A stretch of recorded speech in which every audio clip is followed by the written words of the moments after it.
wanted to ask you, before we get started back into John of Salisbury's text, Polycraticus, what your general impression was of the sources that he used and his approach to making an argument in that work. What kind of sources did he use? What was your impression? As he made his argument, he relied on a lot of different sources.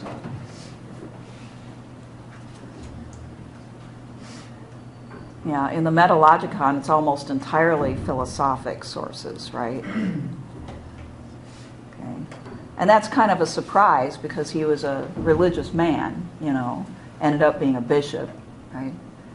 But he was very well educated in both theology and philosophy, and so in that work is primarily philosophic. Okay. But in Polycraticus, you remember one of the biggest stories that he tells? Well, the story is from the Bible, and actually it's the story of Judith who kills Holofernes, chopping off his head. It's kind of hard to forget. It's from the Apocrypha of the Bible. But he balances his sources in this work. He's got a lot of biblical stories, basically amounting to biblical citations, backing up his points. He also references Plato and Aristotle and Plutarch, a Roman thinker, right? And he uses the term the Gentile teacher, and you may not understand what that reference is to, but it's to St. Paul, who was the Gentile convert, persecutor of Christians who became a Christian on the road to Damascus. And so I thought it was kind of appropriate to finally bring this in today. I've meant to, for the past couple of class times, to bring in the book of Romans here, which is the letter to the Romans written by St. Paul. And let's see, I think it's the first letter. So it's in chapter 13 where Paul says, "Every person must submit to the authorities in power, for all authority comes from God, and the existing authorities are instituted by him. It follows that anyone who rebels against authority is resisting a divine institution, and those who resist have themselves to thank for the punishment they will receive." Now think about, as I read this, think about whether John of Salisbury would accept this, and whether what he says matches up with what St. Paul says. "Governments hold no terrors for the law-abiding, but only for the criminal. You wish to have no fear of the authorities? Then continue to do right, and you will have their approval, for they are God's agents working for your good.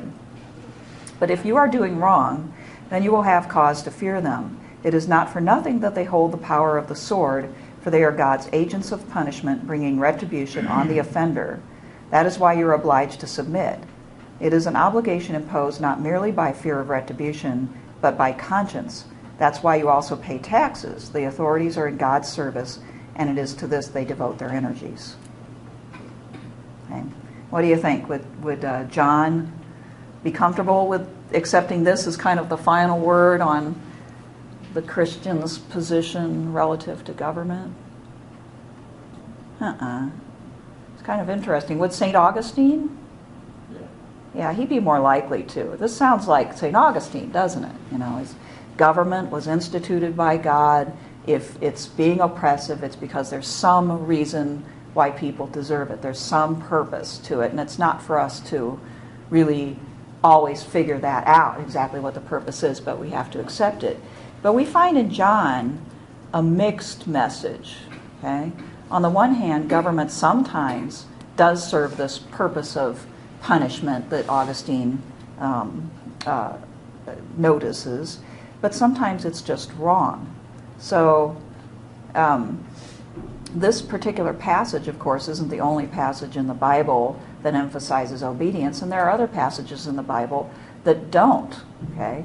So because it's a large work written over a long period of time with many different people involved, there's going to be places that seem a little bit less authoritarian when it comes to government.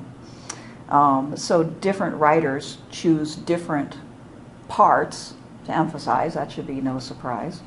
And this is not one that you will find John citing, because he does seem to think that there can be such a thing as unjust government.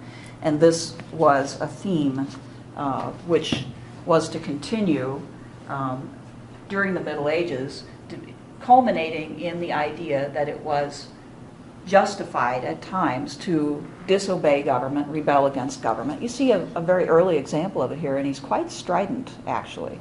Okay? Now, we talked last time about, the first type of government that John talks about is that which is good. It's, a good ruler ruling over good people, and that's the best. Okay? And a good ruler ideally should be a Christian ruler, right? Then he talks about this, which does go along with what St. Augustine had to say, and does go along maybe with St. Paul's passage there. But it's not his final word. It's kind of interesting, though, what he does here. He says that you can have a tyrant who rules over bad people, and in which case, if the people are bad, then they deserve him, and you could see that tyrant as what he calls the scourge of God, right? Punishing people for their sinfulness. And he uses Attila the Hun as the example. On the bottom of 30, he says, from this we see, up above he says, a divine dispensation at his goodwill to punish or train subjects. That's one purpose, okay? And he does quote Romans there, okay? From this we see that during the persecution of the Huns, Attila was questioned by the holy bishop of a certain city about who he was, to which he responded, I am Attila, the scourge of God. The bishop venerated him, it is written, as a divine majesty. He said, the minister of God is well honored, and also, blessed is he who comes in the name of God. The gates of the church were mournfully unbarred to admit the persecutor through, by whose hand martyrdom was attained. For he had not the audacity to exclude the scourge of God, because he knew that his cherished son had been scourged, and that there was no power to scourge him except from the Lord. Now, if we just stop there, we would think that John was in agreement with Augustine, and that's a pretty definitive statement, or so it seems, that there is no power to scourge him except from the Lord. Okay. But John has a different style, and he does kind of go back and forth. I'm sure you noticed that. Makes him a little harder to read. Just when you think he's made a definitive statement, he says something which seems to modify it. And I think that part of the reason why he did this was, this selection you have is from an 8-book work. It's a lengthy work. And within it, there's all sorts of twists and turns. And you can imagine, if you remember some of the things that he writes about the church itself, as well as about government authorities, it might be very wise of him to go back and forth and to be a little less than totally clear, so as to maybe avoid persecution. So he's one that you have to be kind of careful when you read, because he doesn't stop there. He goes on to discuss a type of government in which a tyrant rules over good people. Again, this is different from Augustine, because Augustine pretty much sounds like there is no such thing as a good people, in the sense that, everybody has sinned, everybody has fallen far short of God's expectations, and so probably there's a reason for any type of suffering. But John distinguishes between a basically bad society and a basically good one. Okay?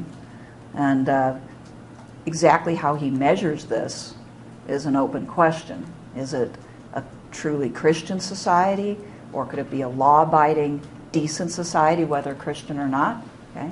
But he assumes that we can somehow judge good from bad people. Okay? And in this case, we can also judge, therefore, whether a tyrant is a true tyrant or whether he's a scourge of God. Okay? So, at any rate, he says there is this type of situation where the tyrant is not sent by God, but is instead basically the image of Satan. Okay? Just as he says the good king is the image of, or the likeness of God, okay, through his own example towards the people, a true tyrant is like the image of Satan. He imitates Satan on earth. Okay?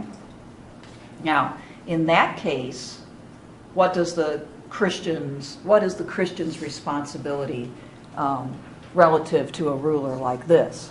What do you think? We'll have to follow them. Yeah, to actually disobey. Okay. You've got, under this circumstance, you don't have an obligation. And in fact, if anything, you have an obligation to try to fight against this ruler, just as you have an obligation to fight against the devil as a Christian, through your own personal beliefs and habits and your actions and so forth. You have an obligation to fight against such a ruler if you can.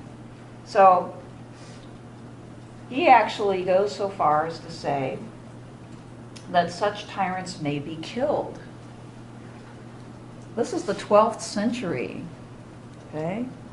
And this isn't the only kind of radical thing that John says, but certainly it's radical, okay, and daring to basically say that people can judge this, okay, and if they judge the ruler to be a true tyrant, they don't have to obey him, and they can actually try to kill him. This is the type of thinking that leads to that very strong natural law tradition in the development of Western thought that claims that people can make this judgment not just about, evil, tyrannical government brought by Satan, but just by bad government, ineffective government that endangers your welfare.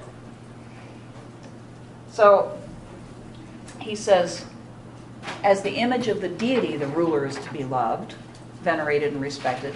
The tyrant, as the image of depravity, is for the most part even to be killed. Okay? And I found this interesting. Chapter 20 is entitled, that by the authority of the divine book it is lawful and glorious to kill public tyrants, so long as the murderer is not obligated to the tyrant by fealty, nor otherwise lets justice or honor slip. First of all, I like glorious. That's a real incentive. But this was interesting too. So long as the murderer is not obligated to the tyrant by fealty. Anybody know what fealty is?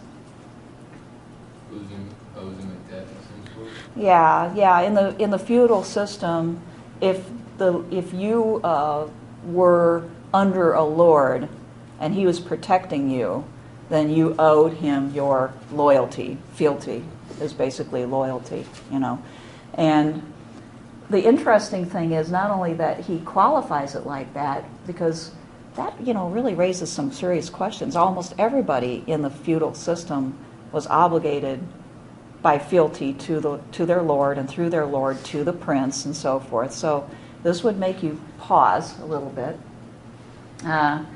But secondly, nowhere in the chapter itself does he ever revisit this statement in the title. He doesn't deal with it, because I looked again and again. I'm like, where does he, I want to know, where does he describe what fealty really is and how it should operate in this case, and he doesn't do it.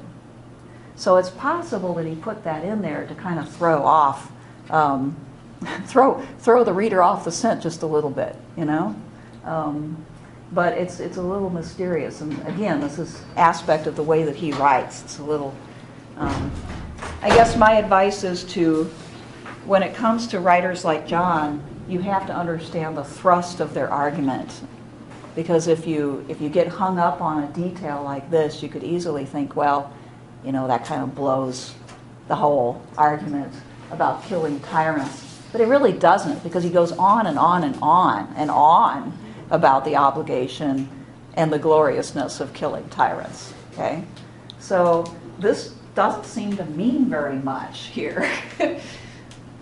I was talking to somebody on the phone the other day trying to figure something out on one of the phones that we have, and I'd been doing something online, and this little box came up and said that I'd already used up all my benefits for replacement, for the whole year.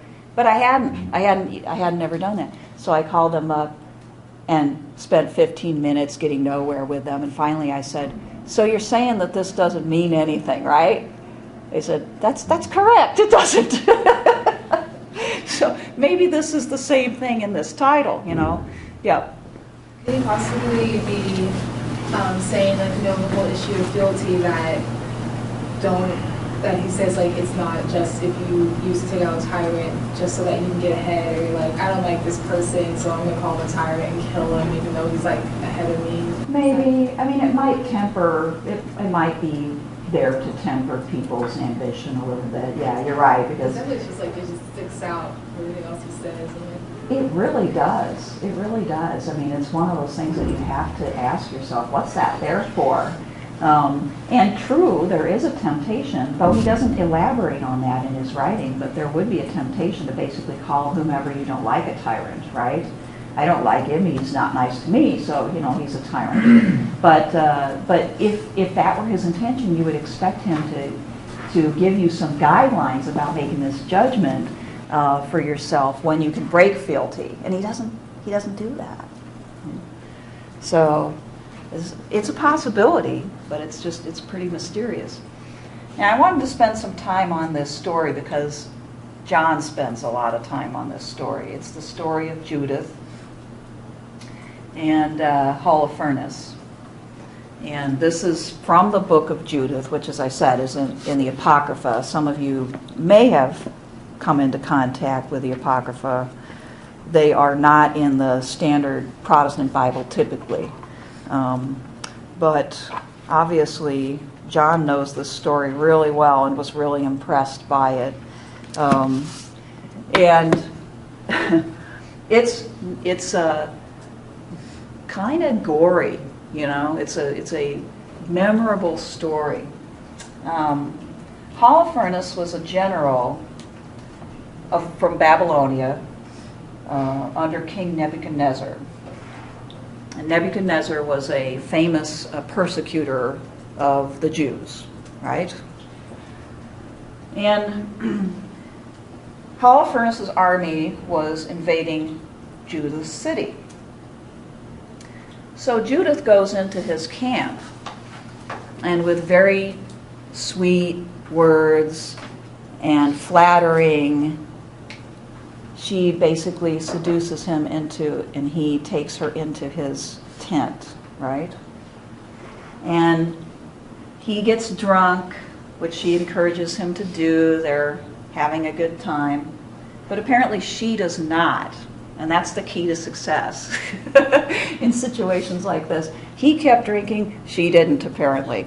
So after he's totally out of it, it's easy for Judith to kill him. And in one or maybe two strokes, she gets rid of the threat to her city. All right? So he tells this story in incredible detail from 57 to 59 with lengthy quotes from the Bible story, which just, again, you know, when you see something like that, pay very close attention. When a writer zeroes in and spends a long time on a particular story, then you should too, because it really must mean a lot to him. So he ends the story like this. He says, for this reason, Achior, the leader of all of the children of Ammon, gave this most beneficial counsel to Holofernes. And Holofernes probably didn't take this counsel, right? My Lord, examine if there is any iniquity of the people in the sight of their God, and we may surpass them, since their betrayal of God will deliver them to you, and they will be subjugated under the yoke of your power. Yet, if there is no such offense of the people before their God, we cannot withstand them, since their God will defend them, and we will be in disgrace throughout the entire earth. And of course, that's what happened in this case.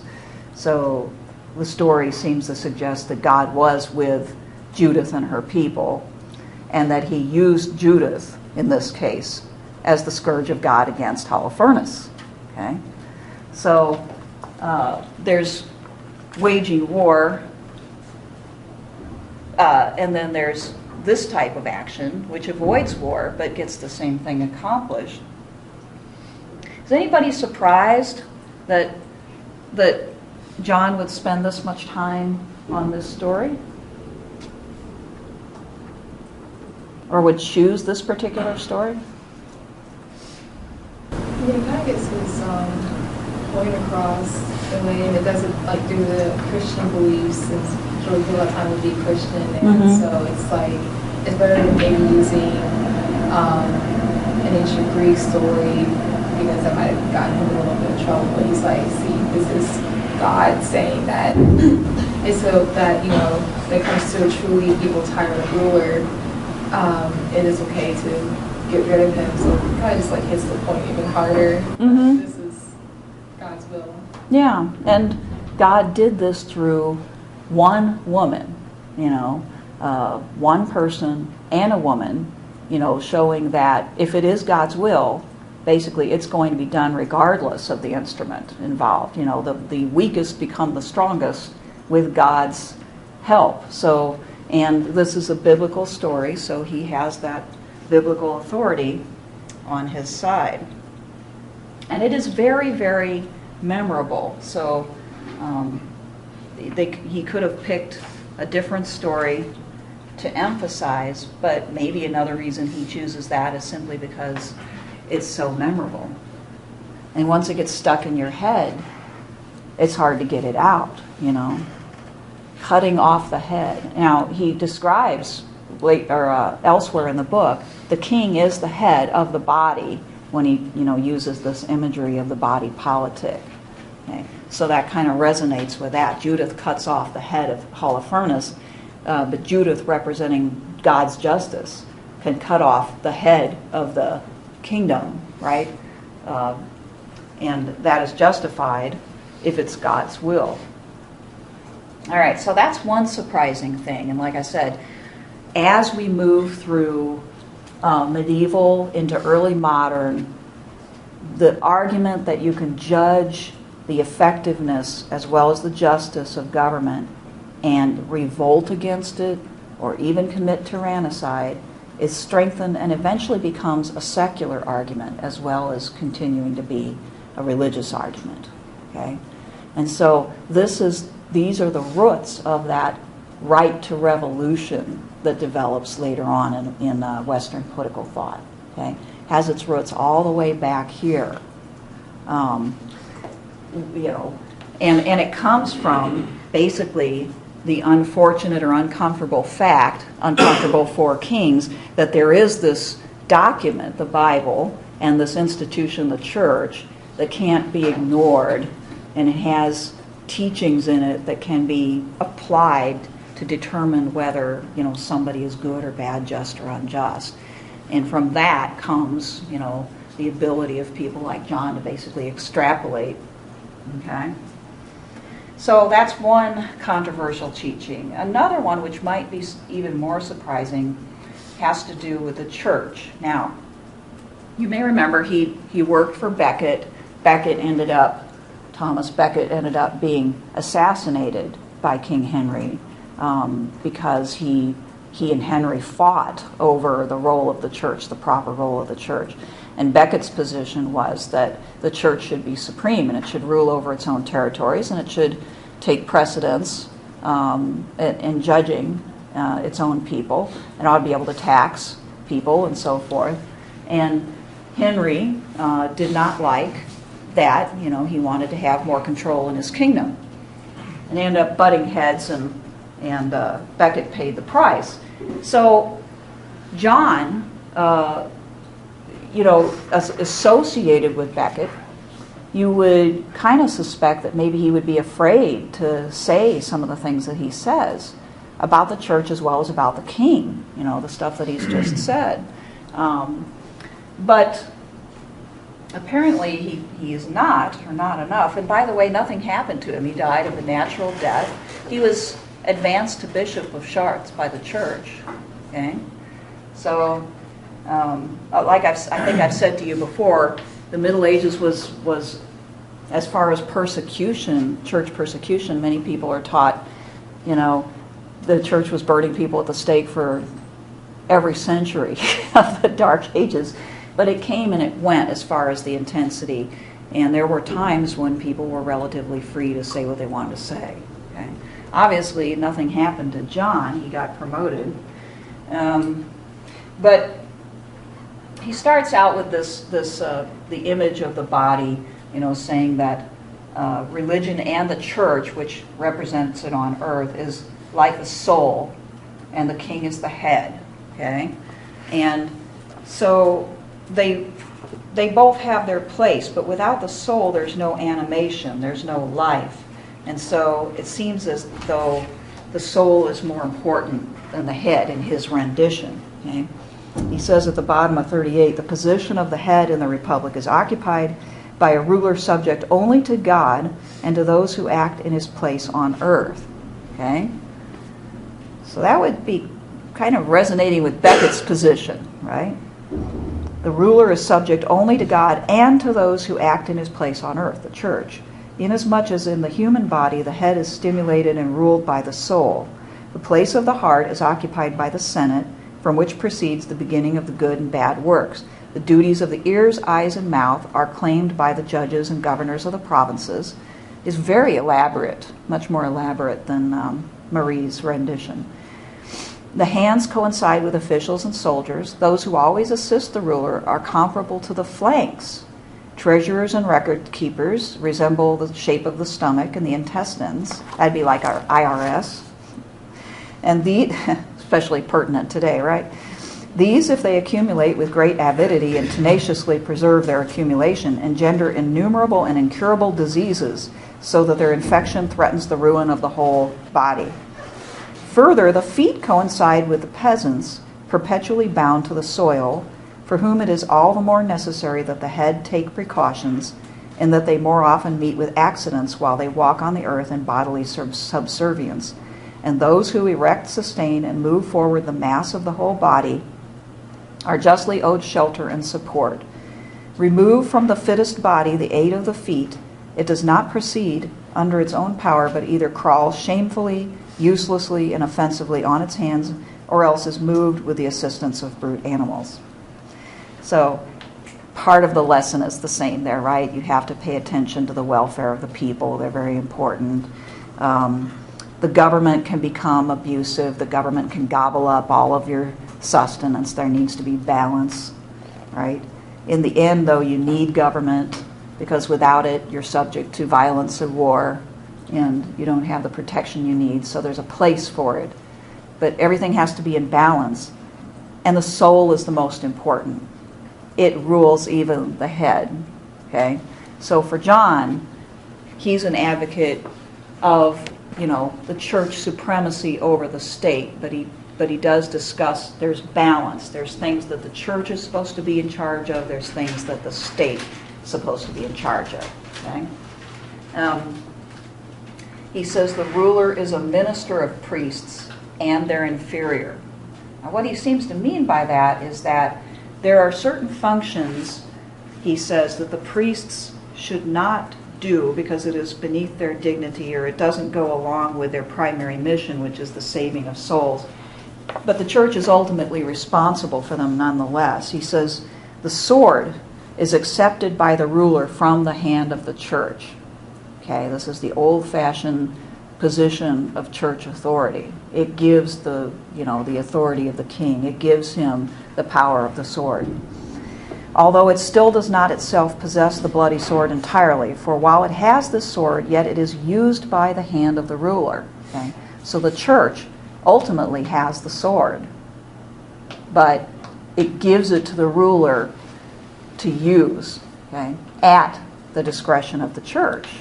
Okay? Very interesting. So this would be, the idea would be, war should not be waged unless it's sanctioned by the church.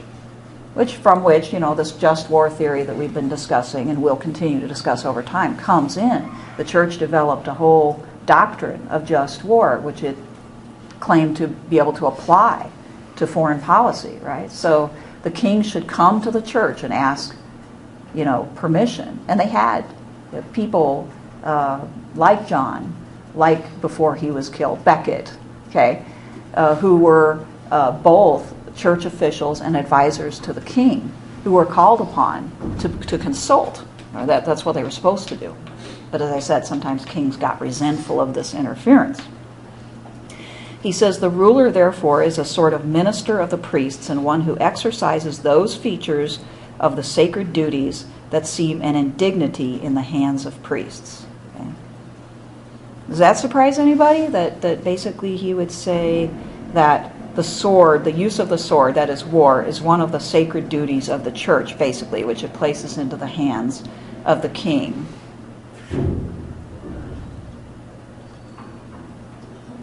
Point probably will, especially after what we just talked about, with him advocating that if a tyrant is bad, then people are allowed to kill him. Mm-hmm. Yeah. Not really far from what he recently was talking about. Now, obviously, John doesn't think that Christianity means pacifism. That's for sure, right? He's not assuming that. As a matter of fact, the Christian has a duty to use the sword, if need be, against injustice, right? So, yeah, it's somewhat surprising today. We tend to not think of the church, whatever kind of church, as having this type of role or, passing judgment on these types of things. But at this time, you're right. No such separation of, complete separation of duties existed. So now he uses this example of the proper role of the ruler vis-a-vis church governance. Okay, the ruler should not interfere with the church matters spiritual.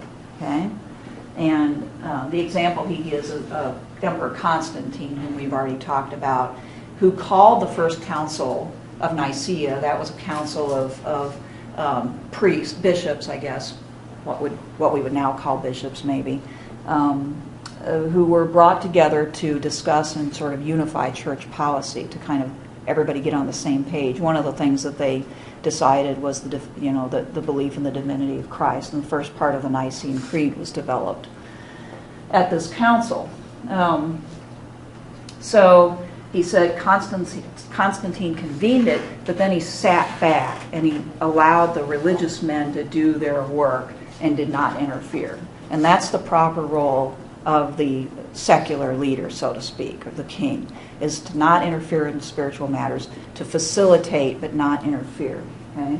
But the church, he says, can punish a ruler. It doesn't, the ruler is to stay out of their business, but they can get into his more. Okay. For instance, he says on the bottom of 33, the great Emperor Theodosius was suspended by the priest of Milan from the use of regalia and imperial insignias because he deserved punishment, and the emperor patiently and solemnly did the penitence for homicide imposed upon him. Okay. Just as an example, he could be called upon, the emperor could be called down by a priest. Okay. Now, this probably didn't always happen. In fact, I know it didn't always happen this way. Emperors could refuse and not much could be done about it. Okay. But the church claimed to have this right, to be able to penalize, to call out rulers when they did something wrong in their eyes, and to even give them a penalty. And of course, the ultimate penalty was excommunication, and that threat was always there. Okay. Now, so that's probably a bit surprising, but goes along at least with our view of it sounds almost strident, but it goes along with our view that the church tried to maintain authority over the state. Okay? But what might be more surprising is that John turns to the church next and discusses the possibility of corruption within it. And through his discussion, how we may be able to judge what that corruption looks like. Okay? He does agree, and this is something St. Augustine also pointed out, that there's a difference between the church as an institution, which is representative in his view of God on earth, and the individuals that make it up, which may or may not be that. Okay? It's possible, because they're human beings, that they may be corrupt. Okay? So, chapter 24 is a lot about that.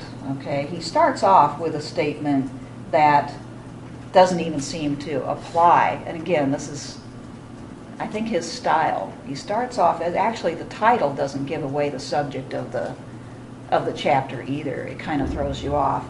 And he starts off by saying, even if the ruler is too loose in the virtues of his office, he still has to be honored, which kind of just is thrown out there and doesn't necessarily go along with other things he says.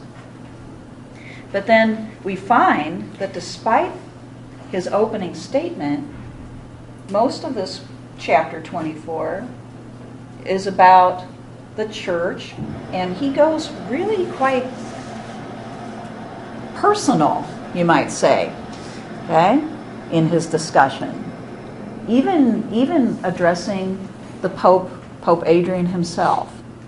Okay? So he goes off on a story where he visited Pope Adrian, which sounds very benign at first, but quickly goes off into pretty sharp criticism of the upper echelons of the church of his day. He says, I recall that I had cause to travel to Apulia to visit the pontiff, Lord Adrian IV, who had allowed me into closest friendship with him, and I remained with him at Benevento for nearly 3 months, and so since, as it is customary to do among friends, we frequently consulted together over many matters, and he inquired most intimately and diligently of me what men felt both about himself and about the Roman Church. I related openly to him the evil uses of spiritual liberty, about which I have heard in various provinces. For it was said by many that the Roman Church, which is the mother of all churches, presented itself not so much like a mother as like a stepmother of others. Scribes and Pharisees sit within Rome, placing upon the shoulders of men insupportable burdens, with which they themselves do not dirty their own fingers.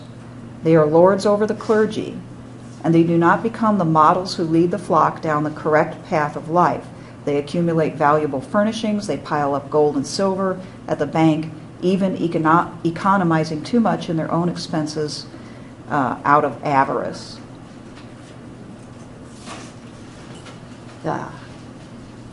Did he kind of pull his punches there?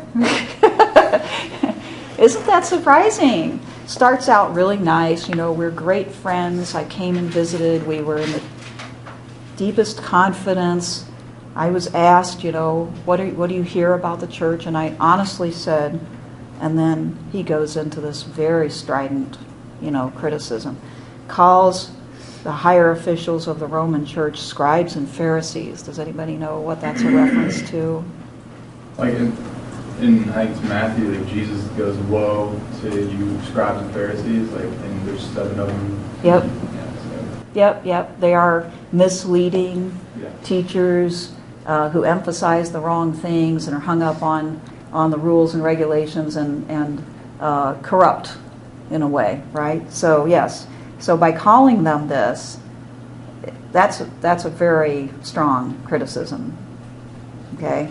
And again, I have to say, I'm not sure, if this is the reason why John was never persecuted, but he just hides these little gems in the middle of chapters and doesn't give you a lot of warning that they're coming. So you'd have to, if living back then, you were going to try to determine John's teaching, you'd really have to read the entire huge, voluminous work and kind of mince things a little bit. But you run into something like this and you wonder, wow, why didn't somebody come after him? He says they weaken the church, inflame quarrels, bring into conflict the clergy and the people, have no compassion whatsoever for those afflicted by labors and miseries, delight in the plunder of churches, and calculate all profits as piety. Now, basically what he's saying is the top, the leadership of the church lives very differently than the priests and the people at the bottom. Okay? And he does make a distinction between the priesthood, which he believes is basically good, honest, or doing their job appropriately, and the top people Okay, that's where he places his blame. Okay, which when you look at just about any organization, if you're going to find this problem, it is usually at the top. There's more temptation, there's more access, there's more politicization, and so forth. So he makes that distinction, and he saves his worst criticism for Adrian himself. Again, just really amazing stuff. He says, even the Roman pontiff himself is burdensome and almost intolerable to everyone, since all assert that despite the ruins and rubble of of churches, and also the neglect of altars, he erects palaces and parades himself about, not only in purple vestments, but in gilded clothes. The palaces of priests glitter in their hands. The Church of Christ is demeaning. They pick clean the spoils of the provinces as if they wanted to recover the treasures of Croesus.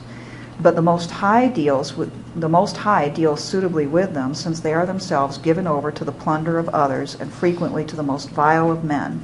And as I believe, while they have thus gone astray off the path, the scourge of the Lord will by no means fail him. There's a threat. Okay?